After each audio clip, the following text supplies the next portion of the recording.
Bosun, pipe him aboard. Aye, aye, sir. Fire, dress ship. Very good, sir. Dress ship!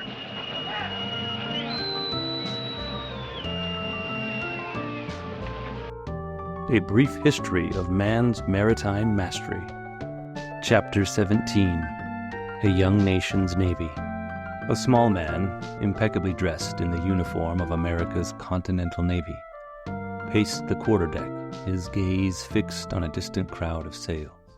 This was the Baltic convoy, flocking like sheep under the protection of 2 British warships off Flamborough Head on the Yorkshire coast. These ships were laden with vital naval stores, spars, tallow, and other supplies that Britain desperately needed now that the Revolutionary War had cut off resources from New England. For John Paul Jones, the scourge of British commerce, they were an irresistible target. Jones shaped his course toward the convoy, and the 2 British warships moved to intercept. He knew the lead ship well, the Serapis, a brand-new 44-gun frigate, gleaming and ready for battle. He also knew the odds. His own flagship, the Bonhomme Richard, was a converted French East Indiaman on loan to the Americans. Her timbers were rotten, and many of her 40 guns were condemned. Yet, despite this ship's flaws, her crew, a motley one, a mix of Americans, Irish, English, Scandinavians, Portuguese, and other nationalities, were all well-trained veterans, and John Paul Jones was not a man to shy away from a fight. With brisk orders, the men cleared for action. Drums rolled, calling French Marines to their stations in the tops and along the bulwark. As the Bonhomme Richard and the Serapis closed in that September afternoon in 1779, they were about to engage in one of history's greatest sea duels. The battle began with a thunderous broadside. But disaster struck immediately. 2 of the Richard's overripe guns exploded, killing their crews and wrecking the deck above. Grape shot and cannonballs pulverized the Richard's timbers, leaving the ship barely holding together. Undeterred, Jones skillfully maneuvered his ship, backing sails and filling them again, jockeying for position to rake the enemy, or at least grapple. As a dying kick from the evening breeze filled the sails once more, the Bonhomme Richard crossed the Serapis's bow, where her bowsprit snagged on the Richard's mizzen shrouds. Seizing the moment, Jones lashed the ships together. The 2 vessels pirouetted like dancers locked in a deadly embrace, their hulls grinding against each other as grappling irons hooked on, yardarm to yardarm. The battle roared on, British guns blasting away, tearing through the Richard's gun deck until cannonballs passed cleanly through her shattered hull. But in the tops, Jones's sailors and Marines rained down fire, clearing the enemy's upper deck and mowing down every helmsman who dared take the wheel. Crowds gathered on Flamborough Head, drawn by the thunder of cannon fire and the sight of flashing guns illuminating the night sky. Suddenly a wall of flame roared upward, lighting the high spars and shot torn sails. A sailor from the Bonhomme Richard had slipped across the interlocked yardarms and dropped a grenade into the enemy's open hatch, igniting the magazine below. Meanwhile, Jones, down to his last 3 cannon, little 9-pounders, kept up the pressure, chewing away at the British mainmast. At last it toppled, taking the mizzen topmast with it. This was enough for Captain Pearson of the Serapis. He had fought valiantly, but now saw the futility in further resistance.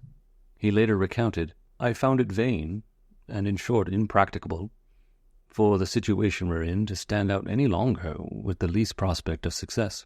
Therefore I struck." Down came the British ensign. Jones and his crew boarded the Serapis, thankful to leave their sinking wreck of the Bonhomme Richard behind. Their victory had cost them their ship and the chance to shatter the Baltic convoy, but it gave America its first naval hero.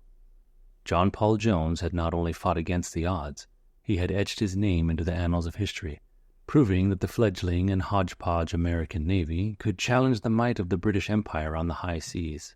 John Paul Jones had already carved a fearsome reputation long before he ever crossed paths with Serapis. In his ship, the Ranger, Jones had brazenly raided the English port of Whitehaven, striking fear into the hearts of the local British people.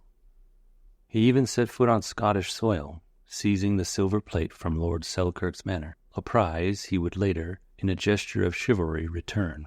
But the damage was done. The name John Paul Jones became synonymous with terror along the British coast. War insurance rates skyrocketed, and a home guard was hastily formed in Liverpool. But the American colonies had never truly organized a navy, despite their ships and their sailors being highly regarded. The hastily built frigates authorized during the war were tragically overmatched, with most remaining bottled up in home waters. Yet, over 2,000 privateers, superbly manned by American sailors schooled in the harsh conditions of fisheries and whaling grounds, preyed on British commerce right up to the very chops of the British Channel. When the Revolution ended, so too did thoughts of maintaining a navy. Congress believed privateers would always suffice. But this left American merchantmen vulnerable, easy prey for Barbary pirates in North Africa, and privateers spawned by the chaos of the French Revolution. Realizing the need for protection, warships were finally authorized to guard trade routes. In 1798, the frigates Constellation, United States, and Constitution were put to sea, soon followed by others. The undeclared naval war with France and the Tripolitan War of 1801 to 1805 tested these vessels and produced a generation of officers whose names would echo throughout history: Hull, Decatur, Perry, Bainbridge, Preble, Porter. By the time America, infuriated by the impressment of sailors and the seizure of cargoes, declared war on Great Britain in 1812, these men had already forged a tradition of daring seamanship and sharp gunnery, and the British Navy, supreme over Napoleon's fleet, was caught dreadfully by surprise. On an auspicious and sweltering July afternoon in 1812, the Constitution drifted past the New Jersey coast. Her captain, Isaac Hull, was hoping to rendezvous with Commodore John Rogers' squadron when he spotted sails on the horizon. Believing he had found his allies, Hull quickly realized he had stumbled upon a British blockading squadron instead. What followed was a tense, 2-day ordeal as the Constitution inched her way out of the enemy's grasp.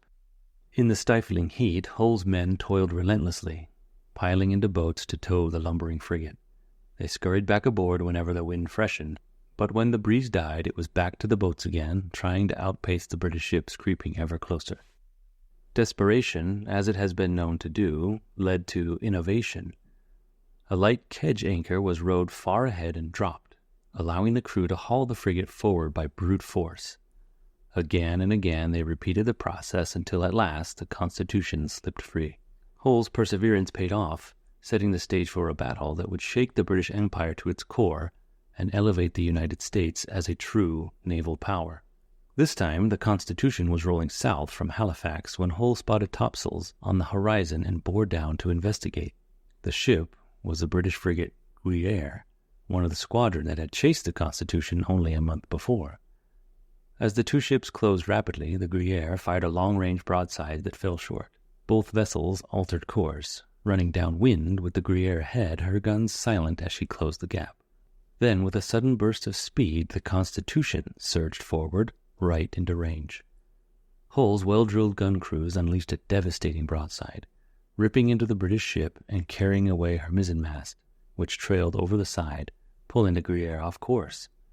Hull turned with her, crunching home a second broadside, then wore around to cross her bow and rake her with his larboard guns.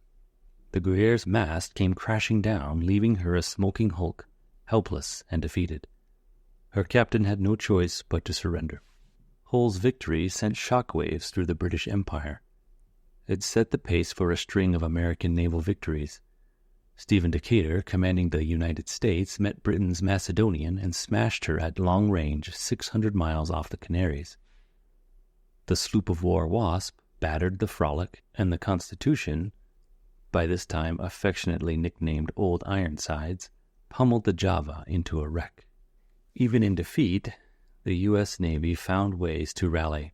In April 1813, the British frigate Shannon, patrolling Boston Harbor, was challenged by the Chesapeake under Captain James Lawrence. Lawrence, fresh from his victory over a British brig, now faced a skilled enemy with a crew that included many green hands. He sailed out of Boston, got alongside the Shannon, and traded murderous broadsides. But the British captain slipped into position and raked the Chesapeake's quarterdeck.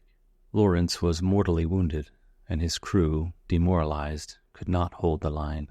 The British sailors then pulled cutlasses and boarded the American ship, and the Americans were beaten. But, as Lawrence lay dying, his final command, "Don't give up the ship," would resonate through the annals of naval history. Just 3 months later, Oliver Hazard Perry, in the heat of battle on Lake Erie, transferred to a fresh ship to continue the fight, carrying a flag bearing those very words. Today, that flag hangs in the Naval Academy at Annapolis, a testament to the indomitable spirit of the United States Navy. The privateers of the War of 1812 were nothing short of audacious. These swift brigs and schooners, stripped of unnecessary ornamentation and built for speed, became the terror of British commerce. They were designed with sleek hulls, high raking masts, and stout rigging that could carry an impressive cloud of canvas. The British, though their enemies, could not help but admire these vessels. In fact, many captured privateers were repurposed by the Royal Navy as dispatch boats and cruisers, evidence of their superior design and speed. The privateers Rattlesnake and Scourge were among the most successful, capturing 40 prizes between them worth more than $2 million, a staggering sum in those days. These daring raids brought both fame and fortune, but as the war dragged on, the tide began to turn against American sea trade. The early victories of the U.S. Navy had stung the British, prompting them to bolster their naval forces with devastating effectiveness. The collapse of Napoleon's empire freed up even more British ships and crews, and the once flourishing American privateering efforts began to falter. The British blockade tightened its grip on American ports, choking off vital trade routes and plunging the economy into disarray. By the later stages of the war, the lucrative privateering business had all but dried up. Owners of 24 privateers, once prosperous, now found themselves in desperate straits, petitioning Congress for relief as their fortunes dwindled and their crews starved. The human toll was equally grim. Some 6,000 American sailors languished in English prisons, many enduring the harsh conditions of the infamous Dartmoor prison. Finally, on Christmas Eve in 1814, the war came to an end with the signing of the Treaty of Ghent. The guns fell silent, and America, bloodied but unbowed, turned its attention back to trade. This time, however, things were different. The United States now had a navy to protect its merchantmen, ensuring that the stars and stripes would fly proudly in ports across the globe. The lessons learned in this crucible of war had forged a new maritime power, ready to take its place on the world stage.